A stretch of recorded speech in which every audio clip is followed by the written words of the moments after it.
for Wednesday. She'll tell you. Yeah, we're on. Yeah. No, we're not. Yes, we are. Wednesday, October 19th, call to order. Who wants to lead us in the pledge? Lucy? To the flag, the United States of America, and to the republic for which it stands, one nation, under God, indivisible, with liberty and justice for all. Aren't you gonna sing, Marshall? All right, roll call, please. Chair Marshall, Here. Vice Chair Palmer, Here. Commissioner Greenberg, Here? Commissioner Lara, Yep. Commissioner Nigel has been excused, Commissioner Pierce has been excused, and Commissioner Zamatia and Commissioner Davis is excused. Okay, did everyone get a copy of last month's minutes? And any comments or changes or motions to approve? I'll move to approve. I second it. All those in favor? Aye. Opposed? None. All right. Unfinished business. Lions Field project, which is chaired by Commissioner Pierce, but Danielle's going to fill in. Good evening. At the last city council meeting, the council voted to increase the park in lieu amount for the field to the 1.5 million. So we do have the full amount to go ahead with the field. We are working right now with Public Services. I have a meeting with them tomorrow morning, as a matter of fact, to start working on getting the packets for the bids out to the companies that will bid on it, and figuring out the meeting dates and when we will be able to get it to council, hopefully either in one of the next few meetings, November or December. We're not sure. We're not making any promises. We're just trying to work on the timeline to see how soon we can get the project started. So, and then what the council decided was if we wanted to put a snack bar or concession stand bathroom building in, it would be that would be donations through the youth groups. So they will still have to work on that, but at this time we're going to move forward with the project. Thanks. Any questions for Danielle? Nice, that's easy. All right, moving on to item 2, recap of annual report to City Council. So, I guess, was it last week or 2 weeks ago? I was here, I think most of you were here. I presented the report to the City Council. It seemed to be well received, and thanks to the staff for preparing the slideshow. Did anyone else have any comments on that? Nice, gonna be quick.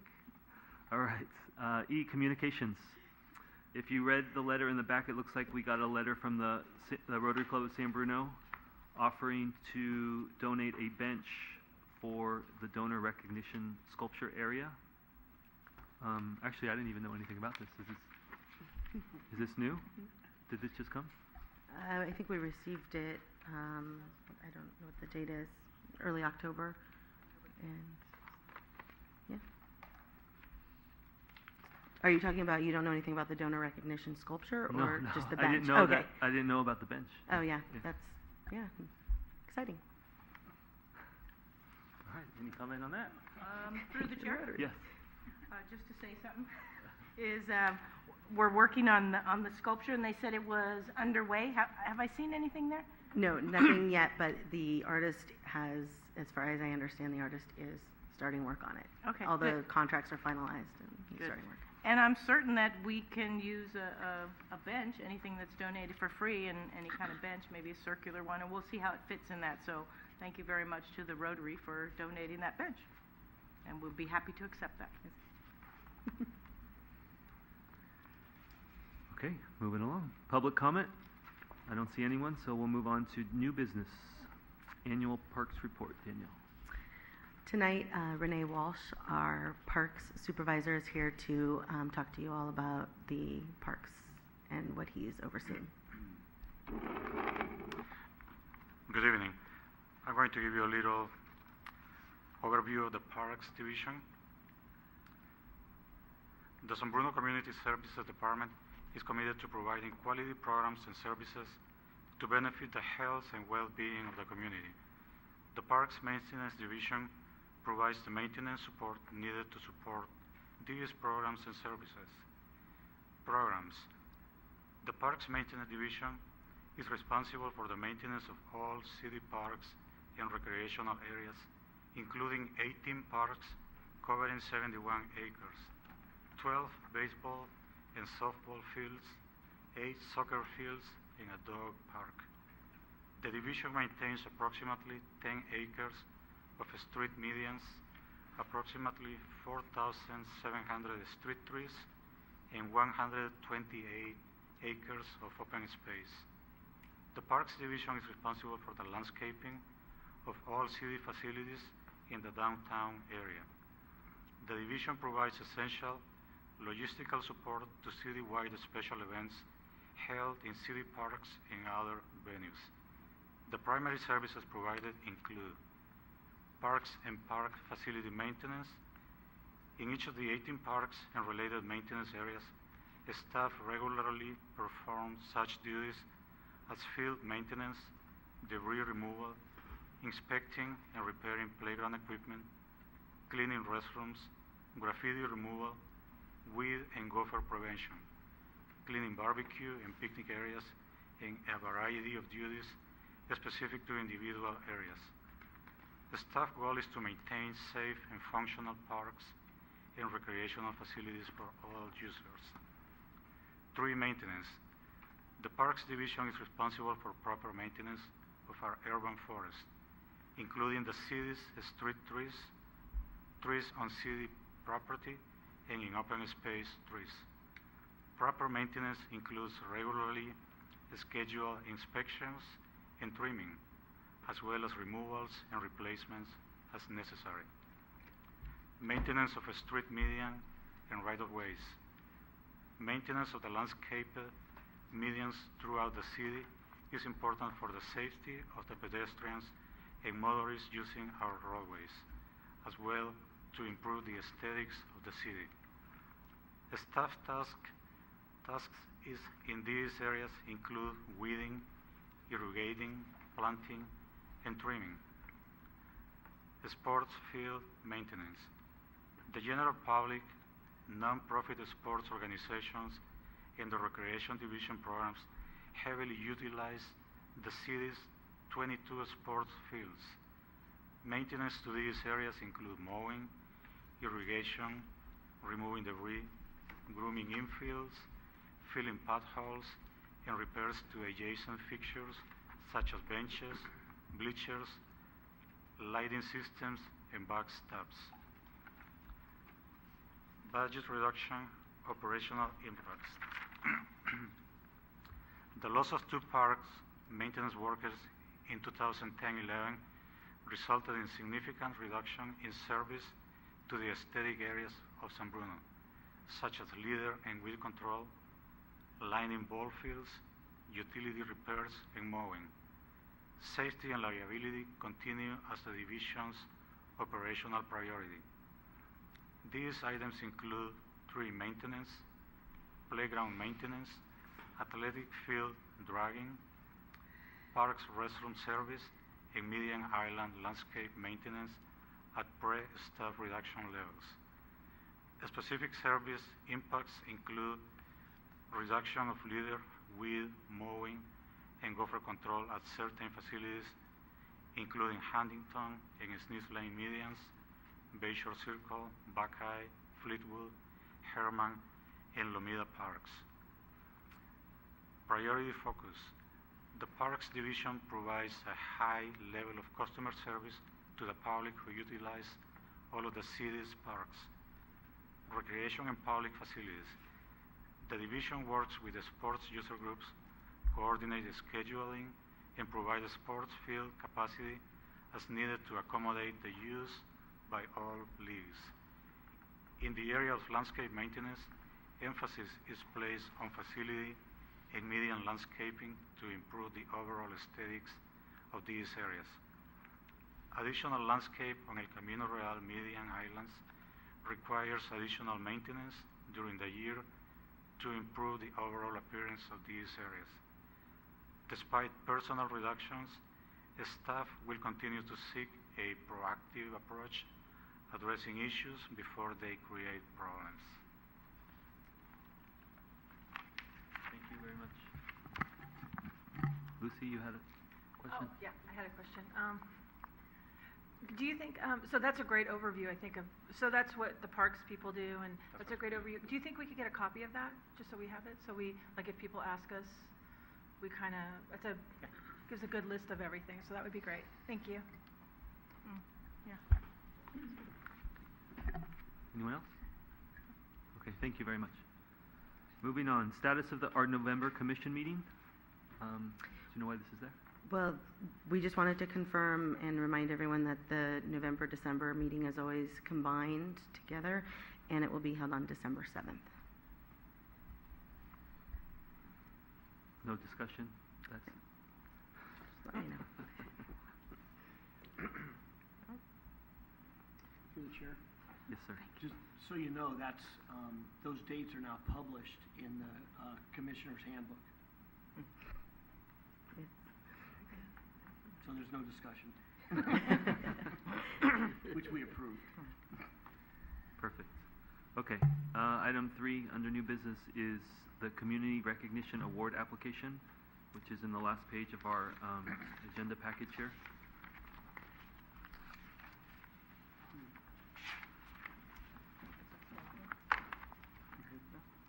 So how is this form being? So that will be in the next brochure, which will Okay. be coming out December 2nd. Any questions on that? Through the chair. Yes. And I see on the Community Recognition Award, the deadline is February 1st, so everyone has a lot of time. And I really recommend somebody to complete the application. Sometimes we don't even have these applications completed, and it doesn't have to be anybody involved with sports, just anybody contributing to our community recreation programs. And we're open for anybody who's made our community a better place. Okay, thanks. Item H, reports, staff report. Daniel, you're going to talk about the Summer Aquatics program? Actually, I'd like to introduce Mark Gonzalez. He is our recreation intern from Fresno State. He's also a longtime part-time staff here in San Bruno boy, so he's very familiar with our programs. He will tonight be presenting both information about what he's been doing for his internship, as well as doing Jenny's report of the aquatics from this past summer, as Jenny is in grad school and has class tonight that she cannot miss. So Mark will be presenting that for her. Which one would you like first, me or the aquatics? Whichever one. All right, I'll do myself first then. All right, so as Danielle introduced, I've worked for the city of San Bruno the past 6 summers at the summer camp, Camp Kaleidoscope. So I had quite a familiarity with the recreation already. I grew up in San Bruno, John Muir, Parkside Cap, everything. And now I just am graduating from Fresno State University with a degree in recreation, specifically community and youth services. So the internship is completely applicable to my major, which has been great. And at the end, December 2nd will be my last day, and that's when I officially have a degree, which will be wonderful. Basically what I do for day-to-day is all the office work, answering phones, registering patrons for classes, rental reservations, everything that goes on in the office. I've learned it from Jackie and the other administrative assistants, Liz. Took me a little bit, but I'm getting used to it now, being comfortable talking to the public. Also attending meetings such as this one, staff meetings, CPRS meetings. I've followed Jenny Tucker, who's my direct supervisor, all around, and just going to different meetings, networking, seeing how aquatics work, seeing how other divisions in the community services department work, so library and senior center and parks and everything. I'm also helping scorekeep for Parkside, the Flag Football League, which has been great. Seeing actual, the kids play and everything rather than just summer camp play. And then Danielle and I have been working with Parkside to provide a lunchtime intramural-based program, sports program. Coming up will be volleyball and basketball, so that's been really cool. So once that gets started, I can help out with that as well. A project that is still kind of starting to end now, but we started was every month the community services has a e-newsletter that Jenny prepares every month. So one of Randy's ideas was to outreach all the local businesses, big and small, to see if we could add the link to any employee online publication, a newsletter or email. And of all the responses we got, about 50% were willing to do so. Red Robin and Best Buy being probably the two biggest ones, which has been cool because it's a free way for us to get our, monthly events out there for the community services. So that was a really cool project. In addition to that, every month I've been involved with a special event. In September, it was the Clean Sweep Flea Market that Jenny put me in charge of, which was nerve-wracking because it was the public, but it was a really good way to just kind of jump in head first and get my feet wet with working with the public and working with money and all that stuff. So flea market went well. This month is the Goblin Grotto, which is probably my biggest event, dealing with businesses and public and candy negotiations and getting checks in for houses. So Goblin Grotto's this month.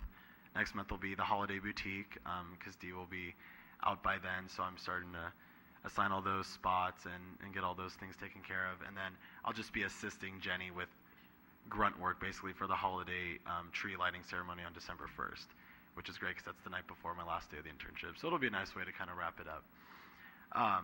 Of the two biggest projects I'm doing, one of them, which was just approved last week and starts next week, is I'm teaching a social media class for the senior center, specifically Facebook.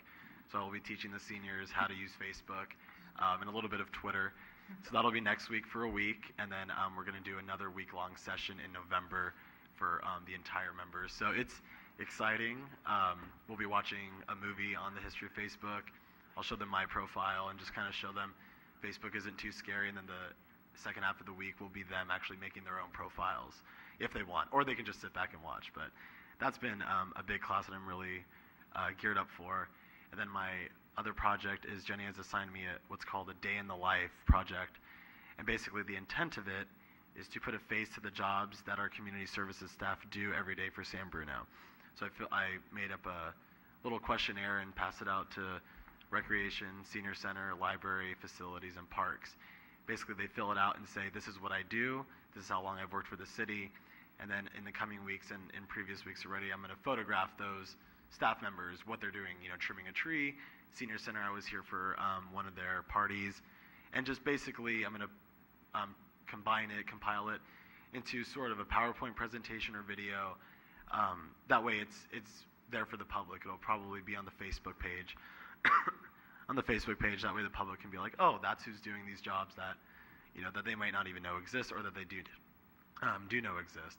So that'll be kind of semester-long project that I'm getting ready for. So that's it for me, internship-wise. Thank you. Sounds great. And then move on to the aquatics. So here's a picture of the aquatics staff this year, the paid staff. So before the summer, there was a lot of pool maintenance, pre-summer maintenance. The large pool received new fiberglass shelling and new tiles, which were really pretty and a little bit slippery in the beginning, I remember, but they looked really, really nice. The public was very pleased with the new upgrades. Working at the summer camp, I got a lot of exposure to the pool because the kids swim twice a week, so I'm there a lot. So yeah, the public loved it. It added a really nice pop to the pool. Future maintenance plans for the pool include budgeting for other repairs.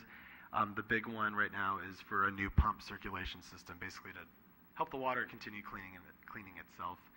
Here are the pictures. The first one on the top left is all the piping that they had to take out. And then the one on the top right is the floor itself before it was being filled up. And then the final shot is the bottom one with the tiling and shelling. So in the spring, Jenny had 4 sessions of lifeguard training open to the public. Each one had up to 12 people, and all 4 sessions were maxed out. So it was full capacity. And from these sessions, she did some hiring for her full-time staff as well. This summer, she had 26 paid staff and 18 volunteers. The volunteers act as water safety aides. They assisted the paid staff in the private and public swim lessons. So they would be there to kind of help it out, help the ratio out, help the kids, etc. They had 1 week in-service training, which you see examples of on the bottom, and they went over procedures, policies, and skills. Volunteers, obviously in hopes of becoming paid staff one day, and the lifeguards as a refresher course for those who were returning. On the left, you see an example of backboarding, taking a victim out, and on the right is basic CPR training. On the left is more of them and Jenny supervising the CPR, and then in the right is the backboarding actually in the pool before they take them out. The summer aquatics, the recreational swim, which is basically just free open swim, or not free, I'm sorry, open swim. The numbers were around average, about 50 people per day. That was due to weather. Sometimes it was raining, sometimes it was summery, sunny, so that affected the numbers. In total, over 1,400 kids went through the swim lessons. They had lessons for as low as 6 months up to adults, and the adult swim program was, the swim lessons were the first time they did it this year, and it was really, really popular, they said. They also had water aerobics classes. They had 11 classes per week to choose from. They had 4 in the afternoon and 1 every morning, 7 days a week, and those numbers were great, as well as lap swimming, and they stayed about the same. You could lap swim in the morning or in the evening. On the left is an example of swim lessons, and if you can tell by the wet pavement, it was raining that day, but they never canceled the class. There was never thunder lightning. There was never anything other than it was a bit windier and rainy, but there's an example of the weather. Then on the right, you see the one of the water aerobics classes, the ladies giving a thumbs up, and on the bottom is them actually working out.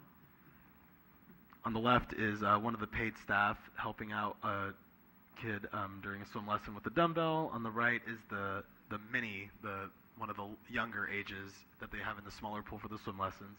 And on the right is them doing stretches outdoors and stuff. So on the left, the girls and 2 boys jumping in. That's an example of our summer camp kids. They're our venture campers. They swim twice a week, which is great. So they enjoy it. It's a great break to do after lunch. And most of the summer was pretty hot, so it was a great way for them to cool off. Most of this for us. We're the ones running around. We're in the gym, so it was hot for us. On the right is another swim lesson, and on the bottom is one of the younger baby classes, smiling for the camera. On the left is an example of what a hot day would provide for the public, the amount of people that were in there, filling up the pool. And on the right is another swim lesson, lifeguard helping out a kid jump into the pool. This year they also maintained their aquatic camp programs. They had a bunch of combo classes. They started with 2 sessions of junior lifeguard training camp, which is the picture you see on the bottom in front of the fire engine. These are kids under the age of 16 that are basically learning all the skills for lifeguarding in hopes once they are of age, they can actually apply and they can be paid staff one day. In addition to that, they had camps, 1 session of soccer swim, 3 sessions of tennis swim, and 1 session of cheerleading and swim camp, which was new this year. All the camps had an average of 12 participants. The families loved the combination. They loved that their child was doing soccer, tennis, or cheer during the morning. They had lunch. Then after that, they got to swim. Great way to burn energy, and they would learn different skills, maintain different friendships. And some of the kids I know from the camp, we would walk them over from the AM extended care to the soccer or tennis. So they had a lot of different friends in camp as well as the combo classes. At the end of the year, they had the lifeguard games in Pacifica. They attended them. There were 28 participating teams. Highlights were San Bruno placed 2nd in one of the relays, 3rd in the backboarding, and one of the females placed 3rd out of 52 in the submerged victim rescue, and that's Sierra Bauer, who's, I know, the youth representative for the commission. And San Bruno placed 5th overall out of 28. There's a picture of Sierra with her trophy.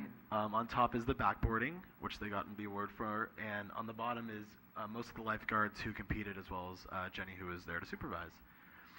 Now that the pool's closed, for the off-season, they do still have upcoming events. One of them is the Haunted House coming up on the 27th and 28th. It is vampire-themed, from to 8:30 and 6 to 9:30. And then in January, they will have the Polar Bear Plunge to kick off the new year. And the picture is a picture from last year. The pool's lowered to 54 degrees, and you pay some money to jump in and freeze a little bit. So, and that's the aquatics presentation. Thanks, Mark. That was a really nice report, and you've been a busy guy. I'm sure they're going to be sad to see you go. Any comments on the staff reports? Through the chair? Yes. One quick question. The lifeguard games, are those held at the same place every year? Does it move around, and where is that? It moves around every year. It's usually in the East Bay. However, this year it was in Pacifica, which was very convenient for us. But Yeah. it's usually in the East Bay, mainly because you need a huge pool to do it. So. Okay. Through the chair. Hey, Mark, that was a great report. I really you. loved it. So when you graduate, where are you going to apply for a job? Here? I'm actually going to be attending the Fresno City Fire Academy right after. Wow. Yeah, so I wanted to make sure the recreation degree, it was a 5-year commitment for college, that it wasn't just going to be wasted, but it is a community service degree. It does teach me city relationships, city budgeting, city planning, which does come into effect after, hopefully I would get hired as a firefighter. Getting the job, it's a community service degree, so that's pretty much all I can have. But there's plenty of places down in Fresno. Unfortunately, spending 5 years down there and only a summer up here, a lot of my contacts are down there. So I'll be applying to some of their recreation facilities. But then once, hopefully, the fire academy is done, the recreation degree will come into huge play there. Well, good luck with that. I predict you're going places. Thank you. Yeah. Appreciate it. And I do have another question about the pool. When it was emptied and I saw the pipes out, how does our pool look? Because they always say we need a new pool, but after all that work done on it, it'll hold up for a bit longer. What do you guys think? I know, speaking with Jenny, the pool itself is in great shape. Now it's what the public doesn't see, like the circulation system, the stuff underground, and the stuff in the closets is what needs, to start being budgeted to repair. That way the pool continues to look great. It's more of a water issue now. But the pool itself, aesthetically, looks great. And I know the way she was talking, it should last, years at least, with proper maintenance. But obviously, the more repairs that come in, the longer it's going to last, the longer that the current conditions that it's in after the repairs will continue to be maintained successfully. And years ago, there was a major leak, and that was found and fixed. Is that correct? Excellent, excellent. Okay, I'm not so worried about the pool. Thank you. Anyone else? Okay, any reports from commissioners? Can we do the upcoming Through the, events? what? Oh, I thought he did the I upcoming just have a events. couple more. Okay, sure, go ahead. Okay. He mentioned the Goblin Grotto is coming up on the 27th, and it's pre-sale only. Tickets need to be bought in advance. Those can be purchased at the Recreation Center, and it's for kids 10 and under. The parents do not need to pay to get in. It's just for the kids to pay. We also have the Tanforan Halloween Parade on Halloween. It's October 31st, and I believe it's 3:30 and 4:15, depending on your age. So kindergarten and under is at 3:30, and then 4:15 is the 1st to 4th graders. And that's free. You don't need to pre-register for that. You just show up at the mall and line up, and everybody gets to participate. Currently, we have youth elementary school flag football going on down at the park on Friday nights. It's an amazing sight to go down there and see everything that's going on in the park. And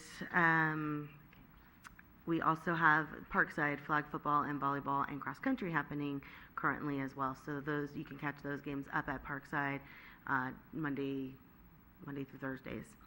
The Holiday Boutique will be coming up, Mark mentioned, on November 26th. That's here at the Senior Center. Free admission, and you can buy lots of Christmas gifts, holiday gifts. And the tree lighting that he also mentioned on December 1st. Trying to mention all the things that are happening before our next meeting. Tree lighting is on December 1st at the Recreation Center, also free. And of course, our brochure will be out on December 1st as well. So all our new classes for the winter and spring will be released. Thanks.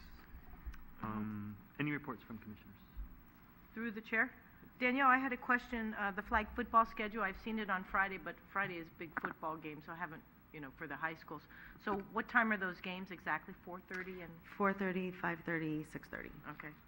And does it depend on the age group that you're going to see? Because my friend was playing, I think he played earlier at 4:30. I don't know. Is it second, You can call second us through and- fifth on each team, or? No, it's 2nd and 3rd grade, Okay. and then 4th and 5th grade. Okay. So you can give us a call, and we can tell you if you know which school that he plays for. We can Okay. tell you which time that school plays. Okay. And haunted house is? Oh, the haunted house, yes. You mentioned Okay. the haunted house as well. That's going on Thursday, Friday, Saturday of next weekend. So the same night as Goblin Grotto, and it's at the pool. You walk through the pool locker rooms, and they're all transformed into a vampire-themed, scary house. Okay, sounds great. Thank you very much. Any other reports from the commissioners? Through the chair. Jeez, that was quick. I just want to mention that on October 1st, I went to the Arbor Day celebration. It was at Buckeye Park. And we were there. There was a lot of Boy Scouts, so I don't know how many people were there. I would say 30, 40, 50, I don't know. We planted some trees. Some trees were planted. I will admit that I didn't get dirty at all. We let the kids do it. So it was great. I think the Lions participated because I think the Lions Club is their arbor. They're supposed to plant trees in their community, so they were participating in that. So it went really great. Jeff Madonish was there. And let's see who else. So it was a great day spent at Buckeye Park. That was one thing I had. And the second thing I have is I was just looking at my senior center membership. I know you're going to say, I don't look old enough to be a senior. Yeah, I do. So you have to be 50 or older to be a senior, and it expires in October.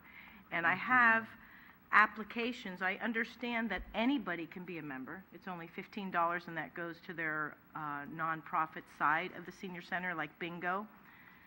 But you have to be 50 or older to participate in the classes. So I'd like to invite our fellow commissioners, especially the ones over 50, I know there's only a few of you, to join. It's only $15 a year. There you go, right there. So I'm going to pass these out, and plus you can get a newsletter for $10 more. So I really like the senior center. Yeah, and my final is we want to wish our best to Laura Davis. She's a fellow commissioner, and she's going through. She's finished her chemo treatment. So Laura, we're thinking about you and praying about you, and strength and hope is your way. And also Mary Tessier from the senior center, who has been through surgery, and she's recuperating now, so we wish her well. We give her love and strength and faith and hope and all the good things in life. We miss you both, and stay strong and positive. And that's it.